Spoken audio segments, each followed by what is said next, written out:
Hey guys, welcome back to How to Roll Dice. I'm Josh, and today we're going to be doing a review and walkthrough of this game here, Santorini by Roxley Games. Before we get into that though, I did want to quickly explain why this video is 3 weeks later than it would normally be, and that's just because we've had a bit of a scheduling kerfuffle in my family's personal life. Nothing bad, nobody's hurt or injured or sick or anything like that. Just had to figure out how to move things around time-wise to make sure that the baby is watched during the day and my wife and I can still work our full-time jobs, and it's just been a little depleting of our free time and energy. But I should be back into a groove now at this point. If not, the whole thing will be over in a few weeks anyways, and I can get back to my normal schedule, so no issues there.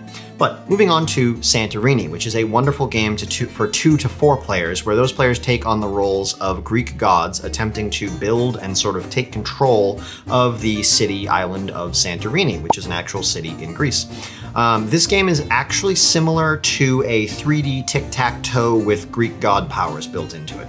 Once I get to the rules, you'll see what I mean by that. But this is a great little game. It only costs about $20. It's got a really cool 3-dimensionality to it. You can pick it up in a heartbeat. It's got tons of replayability, and I've really enjoyed playing it. Both 2, 3, and 4-player games have been a lot of fun.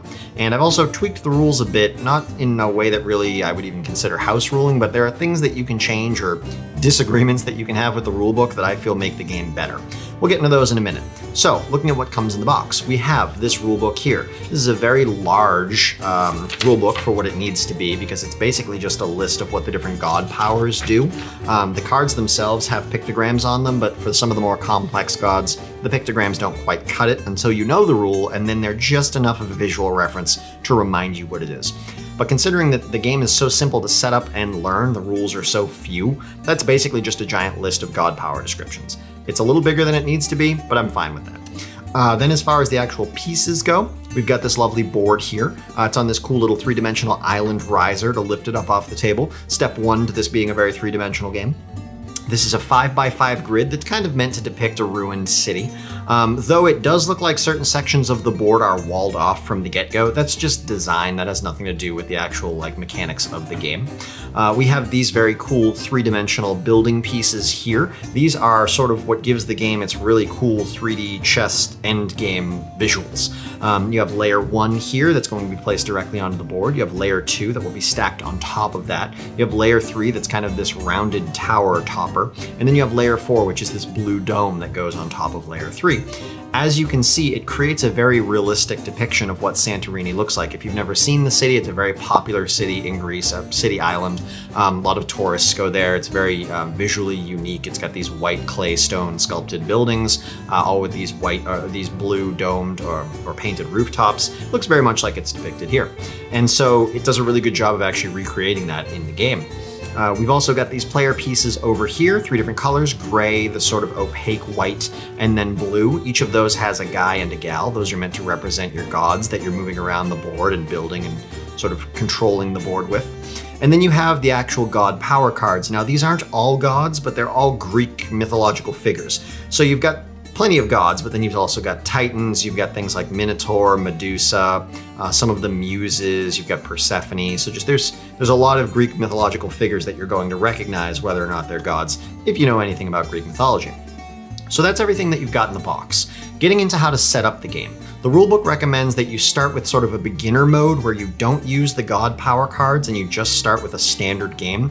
I don't think that you need to do that. I feel like this game is straightforward enough and easy enough to learn and understand and begin to strategize with, that working the god power cards in right from the get-go is just going to get you into the game faster. It's not going to hinder your learning curve.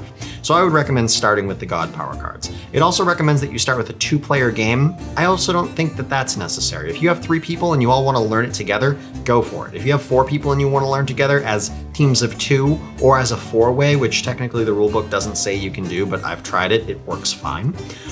Then go ahead with that. It's a very straightforward game. It's really not going to mess you up if you don't start bare bones. So, getting in with setup. Player 1, who, according to the rules, is either the youngest player or the most godlike player. I prefer youngest player because that's actually something I can deduce in reality. Godlike is fun and it's thematic, but it's really not useful as far as rules go. So we'll start with youngest player is player 1.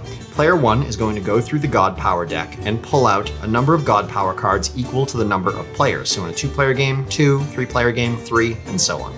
They're going to lay those out in the middle of the table, and they're going to go through the rule book, unless they have them memorized by default, and explain exactly what each of those God cards does so that all players know. Starting with the player to player 1's left, each player is going to choose one of the God cards, and that's going to become their God Power for the game. Player 1 gets the last card remaining. So player 1 gets to choose the pool of God cards, but then they get last pick from that pool. So it's pretty balanced there. Once everybody has picked or chosen their God card, we're going to move on to placing your pieces. Now in a 2 or 3 player game, each player is going to have 2 pieces, the guy and the gal from their chosen color. If you go to a 4 or higher player game, which again, the rules say that this is a 2 to 4 player game, but I think you could go 5 or 6 with no issue. Each player is only going to have 1 piece, and that changes the game, but not in a way that makes it completely different. So starting with player 1, each player is going to place their 1 or 2 pieces onto the board, anywhere they like. Each player is going to place all of their pieces before we move on to the next player clockwise, who will place all of theirs, and around until everybody has placed their player pieces. We're then ready to begin the game, starting with player 1. Player 1 is going to perform the following actions, and this is sort of the standard action that everybody has to do on their turn. Choose one of your player pieces, move it in any direction to an adjacent space. So up, down, left, right, diagonal, doesn't matter, but you're gonna move 1 space onto an adjacent space. When moving, you have to follow these rules. You can't move onto a space that already has another player piece on it, whether or not it's yours or another player's. You can move across on the same level that you're at. So say you're on the table, you can move to any other space on the table. You can move up 1 layer. So if you're on the table, you could move to a layer 1 piece. Or if you're on a layer 1 piece, you could move to a layer 2 piece, and so on. And you can move down any number of spaces. So if you're on a layer 2 piece and you want to jump down to the table, that's fine. It's not like you take damage or anything like that. So that's how you move. Once you've moved, you then have to build.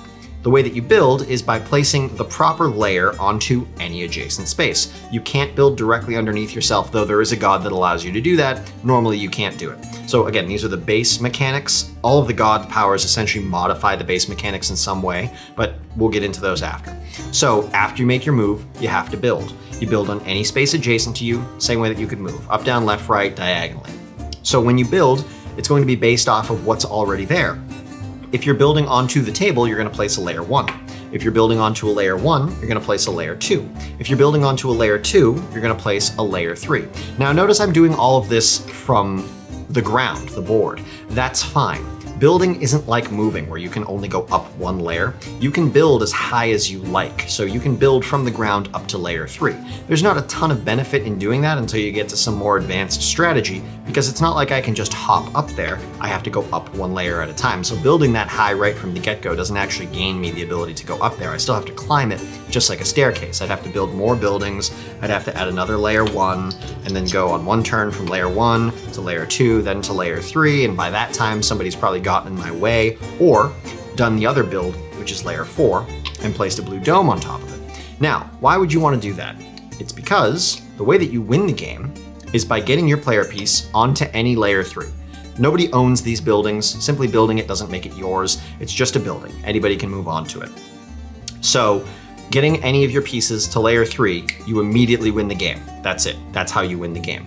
Now you can also lose the game. I'll get onto that in a minute, but that's why you would want to cap a layer 3 with the layer 4, which is the dome. Once that's placed there, that tower is permanently capped. You can't go on top of it anymore, so you've shut down that player's movement there. This is why I say this game is kind of like 3-dimensional tic-tac-toe played between Greek gods, because you get a lot of that like, well, I'm gonna place one here, I'm gonna place one there, I'm gonna place one here, and I'm gonna place one here. And then by that point, you're going, okay, I have to stop them or else they're gonna win. So you stop them, and then they stop you, and then you stop their next move. Except in tic-tac-toe, that's over very quickly. On this, because it's a 5x5 grid and you're building vertically, you've got lots of space to move around, and you're not all just trying to win with your own symbols. You're sharing the building. So just because I got up to layer 2 doesn't mean that when I move off of that, you can't hop on it and now you're at layer 2. So you have to kind of keep an eye on what you're doing and keep in mind that anybody can be sneaking right behind you and all of a sudden figure out how to get 1 step ahead of you, and now they're gonna get the win. And then you end up having to cap their tower, which was gonna be your tower, and then you're starting over from scratch and slowly the board is filling up. And that gets us to the point where you can lose, even without the other player or players winning. Although if you're in a two-player game and you lose, obviously they win. The way that you can lose is if you ever find yourself in a position where you can't perform, move, and build with either of your pieces if you have more than one, or your only piece if you have one. So say for example, my piece was in this corner, and I have a series of level 2 towers surrounding me. Now this isn't enough because I can still move diagonally, so I'm not blocked there, I'm fine.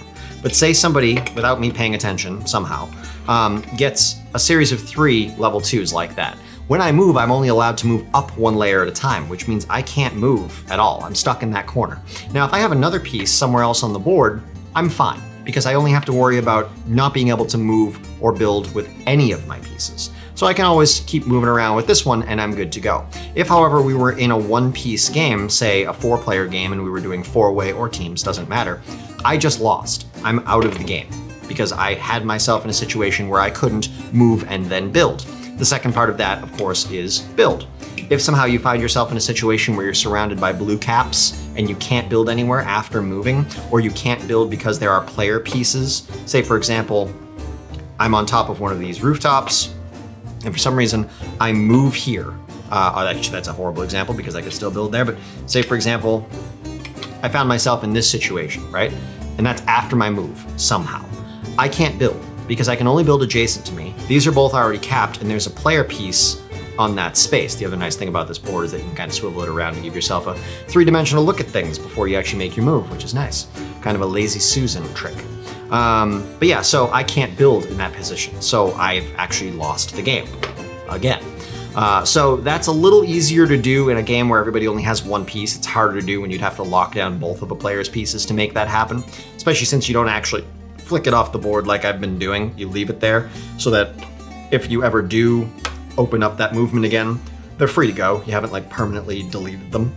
So that's the way that you can lose the game, and you win the game by getting up to a 3rd layer. Now, obviously the God Power cards are going to heavily change how this works, because God Power cards are going to let you do things like, I swap positions with you. So say I was here and I want to go here, I actually just swap positions with you. That's Apollo's power. Then you've got powers like Atlas's power.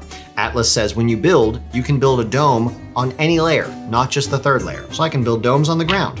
Why would you want to build domes on the ground, you say? Well, when you start thinking about that other rule that says if you can't move, you're out of the game, well, now I can start chasing you around the board, placing basically permanent blocks on every space that you can't move onto or build onto, and I can slowly try to pigeonhole you into a corner, and then I've won the game.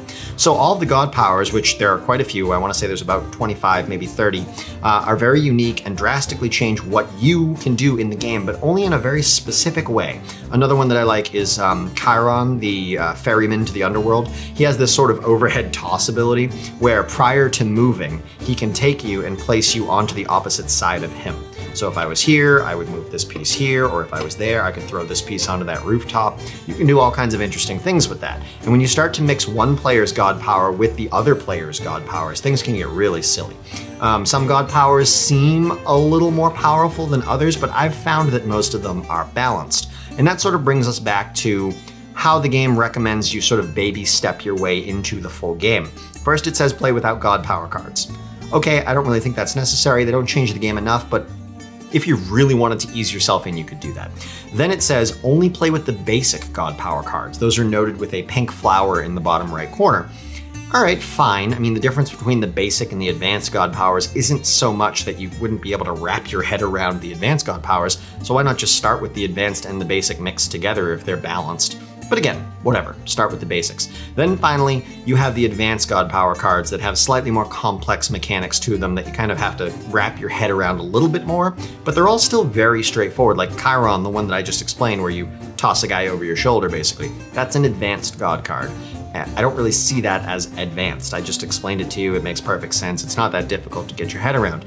There are some more slightly complicated ones like Medusa, who says if you ever find yourself on a lower layer than her at the end of her turn, she can turn your piece into a building block. That's interesting, but all it really means is don't ever stop within one space of Medusa, because then she's going to move towards you and turn you into a stone, at least while she's above you. It's really not that complicated even with the more complex pieces, or more complex God powers. So that's the whole game. And like I said, I've played it with 2, 3, and 4 as a 4-way. I haven't done 4 as teams yet, because I really don't feel like it's necessary to force people to do teams when you get to 4 players. It still seems to function perfectly fine. It gets a little sillier and faster with how quickly the board fills up and the fact that there's 4 god powers floating around interacting with each other, but it doesn't make the game any less fun or functional. So I wouldn't necessarily say you have to do teams at 4 players. Now, would I take all 6 of these player pieces and try to play this as a 6-way free-for-all? Yes, I would. I certainly would. And I think it would be a lot of fun. It would start to feel very different at that point because it would just be chaos. Whoop. Just like that. But I still think it would be a lot of fun, and I wouldn't necessarily rule it out. So let's do a quick sort of final breakdown on Santorini. We've got theme and immersion. I think it's a very thematic game for how simple it is. I feel like the fact that you've got this 3-dimensional representation of Santorini with the gods, the player pieces moving around on the board, and the actual god power cards all being based off of mythological creatures from Greek mythology, or mythological creatures, gods, titans, what have you. I feel like it's perfectly thematic. I don't necessarily want to say it's hyper immersive, because it does still have that abstract feel of just pieces on a board, but it's pretty pieces on a pretty board that look really cool and are really fun to play with. So I'm gonna have to give it a 1 instead of a 2 because it's not fully immersive, but it's definitely thematic. So 1 out of 2 for theme and immersion. Moving on from there to cost versus quality. I think the game is one of the cheapest games I've ever come across that has physical components to it. It's about $20. I mean, you can't really beat that. I haven't seen a designer level board game for less than 30, 35, 40. 20 is just nuts. Honestly, I think if you order this off Amazon, it's like 17. It's absolutely ridiculous. And it's got, I mean, you could fill the entire board with 4, fully capped 4-layer tall towers, on top of the fact that you have the 6 player pieces and all of the god cards. They give you that many components. They don't just give you a handful of these. There are giant baggies of these plastic pieces. I mean, it fills the box. So for 18 bucks online, 20 bucks in person in a store, you're not gonna get much cheaper than that. So cost versus quality, that's a solid 2. Moving on to ease of use. It's very easy for everybody to sit around or even stand around in most of the cases when I've played it and move pieces around on this board. I love that you can very easily rotate the board around and get a better look 3-dimensionally at what's going on to help you strategize, almost like you're playing on a virtual map and you can click and drag things around. I feel like that's really cool. Stacking these pieces is really easy. They all interlock very nicely together and they look really nice once they have. The only thing that I would say is a little funky about this game is that there are a lot of these pieces, these layer pieces, the 1, 2, 3, 4 pieces. They come in plastic baggies. They're very clanky, like they're loud, hollow plastic, so they click and clank a lot. And there's so many of them that you can't just like dump the bag out like you can with normal tokens in your typical game and make little piles. I mean, it would fill up the entire half of this table with all these, tons of these pieces just floating around the board. They just take up a lot of space. So it's a little weird to work with those, but not in a way that makes it any harder or less enjoyable to play the game. So I'd give it a solid 2 for ease of use. Moving on from there to enjoyable, the game is very enjoyable. I think it's the perfect blend of an abstract game with a thematic strategy game. It's fast, it's 10, 15, 20 minutes tops. For the most part, you're just kind of making a move and seeing what happens next. It's not like chess where people are sitting there just kind of staring at the board for 5 or 10 minutes before they move a piece, because it doesn't have that feel to it. It's a little more fun and zippy and silly. So it plays really smooth. And everybody that I played it with has had a blast. And you can, once you get a good feel for it, you can knock out a game in under 10 minutes, which means you could play half a dozen games in an hour easily, even with 3 or 4 players. So definitely enjoyable. And then moving on to Teachable. The game has so few rules. I mean, honestly, once you've gotten past setup, which is pretty straightforward, the whole rule set is pick a piece, move it adjacent, and then use that same piece to build adjacent. And when you build based off of the layer that you're building onto. And that's it. You win if you get to layer 3, you lose if you ever get trapped. There, that's the whole game. What was that, like 15 seconds of rules explanation? Very straightforward game. Sure, you factor in the god cards, but those are pictogram-based descriptions, so they're pretty easy to follow once you've gotten a feel for how the pictograms work, and they are pretty straightforward. So very teachable game.